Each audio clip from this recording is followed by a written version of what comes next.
ইকুয়েডরের বিপক্ষে শক্তিশালী attacking line up নিয়ে মাঠে নামছে ব্রাজিল। বাদ পড়তে পারেন রিয়াল মাদ্রিদের রদ্রিগো। একাদশে নাম্বার 10 হচ্ছেন নেইমার জুনিয়র। অন্যদিকে ফর্মে আছেন রাফিনিয়া। নেইমির সাহায্যে জ্বলে উঠতে পারেন ভিনিও। ইকুয়েডরের বিপক্ষে ব্রাজিলের সম্ভাব্য অ্যাটাকিং লাইন আপ নিয়ে কাটাছেঁড়া থাকছে প্রতিবেদনে। ব্রাজিল জাতীয় দলের সময়টা ভালো যাচ্ছে না মোটেও। বিশ্বকাপ থেকে এখন পর্যন্ত ইতিমধ্যে 3 কোচের অধীনে খেলে ফেলেছে সেলেসাওরা।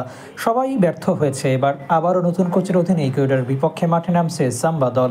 ইনজুরি থেকে সুস্থ হয়ে ফিরেছেন নেইমার জুনিয়র। ভাগ্যে ফের আর না থাকলে এই ম্যাচ দিয়েই ফিরবেন হলুদ জার্সিতে। আর তার ফেরাই হতে পারে ব্রাজিলের ছন্দে ফেরার ইঙ্গিত। অবশ্য শক্তিশালী কলম্বিয়াকে হারিয়ে দিয়েছে ব্রাজিল, তবে আর্জেন্টিনার বিপক্ষে হেরেছে বাজেভাবে। কিন্তু এবার ঘুরে দাঁড়াতে দলের একাধিক তারকাও প্রস্তুত হয়েছে। রাফিনিয়ার সাথে খুব ভালো ছন্দ মিলছে না ভিনির, তাই রাফিনিয়ার অনেক চেষ্টাই হচ্ছে ব্যর্থ। এদিকে নেইমারের অনুপস্থিতিতে কার্যকর নয় ভিনিও, তাই নেইমারকে মাঝে রেখে দুই বার্সা মাদ্রিদ বয় জেগে উঠতে চাইবেন। তবে এই আলোচনায় বড় নাম হয়ে আসতে পারেন অ্যান্থনি। বিশ্বে আলোড়ন সৃষ্টি করে চড়া মূল্যে ম্যানচেস্টার ইউনাইটেডে চুক্তি করা অ্যান্থনি নিজেকে খুঁজে পেয়েছেন সবুজ সাদা জার্সিতে।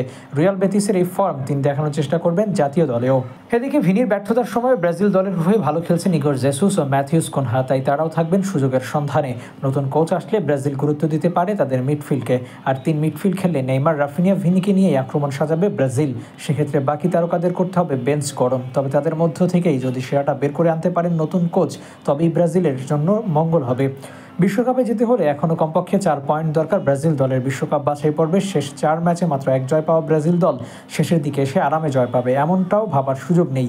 এর বাইরে প্রতিপক্ষরাও আছে সুযোগের অপেক্ষায়। জুনে ডাবল অ্যাসাইনমেন্ট ব্রাজিলের সামনে। প্রতিপক্ষ হিসেবে আছে ইকুয়েডর ও প্যারাগুয়ে। 4 জুন অ্যাওয়ে ম্যাচ খেলতে ইকুয়েডর যাবে ব্রাজিল দল।